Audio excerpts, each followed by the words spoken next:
அன்பு ஒன்று அனாதை இல்லமல்ல, காயப்படுத்தும் கணவர்களுக்கான பச்சை மிளகாய் சாட்டையடி. வாழ்க்கையில எல்லாத்தையும் சம்பாதிச்சவன் கூட தன் மனைவியோட அன்பை சம்பாதிக்கலன்னா அவன் ஒரு பரம ஏழை. ஒரு பொண்ணு தன் பெத்தவங்க, பிறந்த இடம், வளர்ந்த சூழல் எல்லாத்தையும் விட்டுட்டு உங்க பின்னாடி வர்றதுக்கு ஒரு தைரியம் வேணும் பாருங்க. அந்த தைரியத்தை அவளோட முட்டாள்தனம்னு தப்பா கணக்கு போட்டுட்டாங்க சில கணவன்மார்கள். இன்னைக்கு நாம பேச போறது அன்பான மனைவியை திரும்ப திரும்ப காயப்படுத்துற கணவன்மார்களை பத்தி. இது வெறும் அட்வைஸ் இல்ல, இது ஒரு அறுவை சிகிச்சை. ஏன்னா பல குடும்பங்கள்ல அன்புங்கிற பேர்ல ஒரு சுரண்டல் நடந்துட்டு இருக்கு. மனைவியோட கண்ணீரை துடைக்க தெரியாத உனக்கு அவளோட கழுத்துல தாலி கட்ட என்ன தகுதி இருக்கு? சில உதாரணங்களை சொல்றேன், இதுல நீங்க இருக்கீங்களான்னு பாருங்க. ஹோட்டல்ல சர்வர் காஃபி கொண்டு வரும்போது கொஞ்சம் சிந்துனா கூட பரவாயில்ல தம்பின்னு சொல்ற நீங்க, உங்க மனைவி காஃபி கொண்டு வரும்போது சிந்துனா ஏன் கத்துறீங்க? அவங்க உங்க வேலைக்காரி இல்ல, உங்க வாழ்க்கை துணை. என் காசுல தானே திங்குற. இந்த ஒரு வார்த்தையை விட ஒரு கேவலமான வார்த்தை உலகத்துல எதுவுமே இல்ல. ஒரு பெண் அந்த வீட்டை கவனிச்சுக்கலனா நீங்க சம்பாதிக்கிற பணத்தை நிம்மதியா எண்ண கூட முடியாது.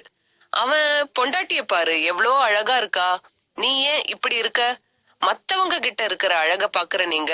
நண்பர்களே, நான் சொன்ன இந்த விஷயங்கள்ல உங்க வீட்ல எது நடக்குது? இல்ல நீங்க எங்கேயாவது இத பாத்திருக்கீங்களா? இப்பவே கமெண்ட்ல போடுங்க. ஏன் இந்த பெண்கள் இவ்வளவு காயப்பட்டும் அந்த வீட்ல இருக்கிறாங்க தெரியுமா?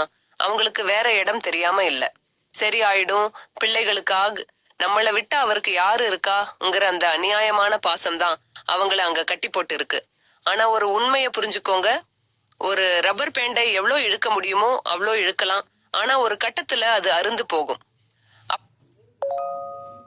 அப்படி அருந்து போகும்போது அது உங்க கையில தான் பலமா அடிக்கும். பொண்டாட்டிய அழ வச்சுட்டு நீங்க கோயிலுக்கு போய் போடுற காணிக்கைய விட அவளோட ஒரு நிமிஷ புன்னகை உங்களை சொர்க்கத்துக்கு கூட்டிட்டு போகும். மனைவியை மதிக்காத ஒருத்தன். இப்போ பெண்களுக்கு ஒரு விஷயம் தெளிவா சொல்லிக்கிறேன். பொறுமைக்கும் ஒரு எல்லை உண்டுன்னு சினிமாவில மட்டும் பேசாதீங்க, அத வாழ்க்கையில கடைபிடிங்க. உங்களை அவர் மட்டம் தட்டும் போது நீங்க அமைதியா இருக்கிறது அவருக்கு நீங்க கொடுக்கிற லைசன்ஸ். அன்பு காட்டுங்க, ஆனா உங்களை இழந்துட்டு அந்த அன்பை காட்டாதீங்க. உங்களை மதிக்காத ஒருத்தனுக்கு நீங்க ருசியா சமைச்சு போடுறது சாக்கடைக்குள்ள பன்னீர் ஊத்துறதுக்கு சமம். உங்களை நீங்க நேசிக்க ஆரம்பிங்க. உங்களுக்கென ஒரு வேலையை, ஒரு அடையாளத்தை உருவாக்குங்க. மரியாதை இல்லாத இடத்துல அன்புங்கிறது ஒரு நஞ்சு. அந்த நஞ்சை நீங்களே குடிச்சிட்டு குடும்பத்தை காப்பாத்துறதா கற்பனை பண்ணாதீங்க. ஒரு பொண்ணோட மனசு ஒரு கண்ணாடி மாதிரி, உடைஞ்சா ஒட்ட வைக்க முடியாது. ஒருவேளை ஒட்ட வச்சாலும் அந்த தழும்பு வாழ்நாள் முழுக்க அப்படியே இருக்கும். இந்த வீடியோவை பார்த்த பிறகாவது வீட்ல இருக்கிற உங்க மனைவி கிட்ட போய் சாரி கேட்க வேண்டாம். அவங்க பக்கத்துல உட்கார்ந்து ஒரு 10 நிமிஷம் அவங்க பேசுறத காது கொடுத்து கேளுங்க. அதுவே அவங்களுக்கு நீங்க கொடுக்கிற மிகப்பெரிய பரிசு. இந்த வீடியோ உங்க கண்ணை திறந்ததா இல்ல கோபத்தை கிளப்புச்சா? எதுவா இருந்தாலும் கமெண்ட்ல சொல்லுங்க.